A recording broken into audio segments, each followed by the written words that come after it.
Pregnancy എന്നത് ഒരു രോഗാവസ്ഥയല്ല. അതുകൊണ്ട് മെഡിക്ലെയിമിൽ ഡെലിവറി കവറേജ് ഇൻക്ലൂഡ് ആണോ എന്ന് നാം ഉറപ്പുവരുത്തണം.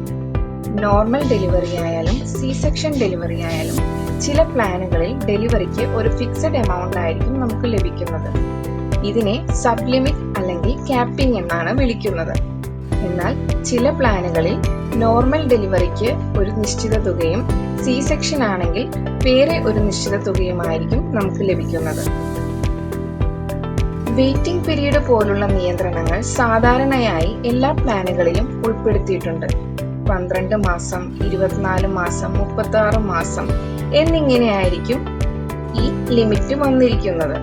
ഫീമെയിൽ ഇൻഷുർഡ്, അതായത് ജനിക്കുന്ന കുട്ടിയുടെ അമ്മ ഈ പോളിസിയിൽ ഇത്രയും നാൾ ഉണ്ടായിരിക്കേണ്ടതാണ്. എന്നാൽ മാത്രമേ ഡെലിവറി കവറേജിന്റെ ബെനിഫിറ്റ് ലഭിക്കുകയുള്ളൂ. ക്യാഷ്ലെസ് ആണോ റിയംബേഴ്സ്മെന്റ് ആണോ എന്ന് ഇൻഷുറൻസ് കമ്പനിയെ വിളിച്ച് അന്വേഷിച്ചു വയ്ക്കാവുന്നതാണ്. പോളിസി പീരീഡിൽ 2 മുതൽ 3 കുട്ടികൾക്ക് വരെയാണ് പൊതുവെ ഡെലിവറി ബെനിഫിറ്റ് ക്ലെയിം ലഭിക്കാറുള്ളത്. പ്രഗ്നൻസി ടൈമിലുള്ള നാം സ്ഥിരം ചെയ്യുന്ന ചെക്കപ്പ്, സ്കാനിങ്, മെഡിസിൻ ഇതിനൊന്നും ക്ലെയിം ലഭിക്കുന്നതല്ല. ഇപ്പോഴത്തെ മെഡിക്ലെയിമുകളിൽ infertility treatment, pre term, premature birth right benefit ഇതെല്ലാം ഇൻക്ലൂഡ് ചെയ്തിട്ടുണ്ട്. കൂടാതെ ജനിക്കുന്ന കുട്ടിക്ക് ഒരു നിശ്ചിത തുക വാക്സിനേഷൻ ക്ലെയിം ചെയ്യാവുന്നതാണ്. ഓർക്കുക, ചില പ്ലാനുകളിൽ ഡെലിവറി കവറേജ് ഉണ്ടാകുന്നതല്ല.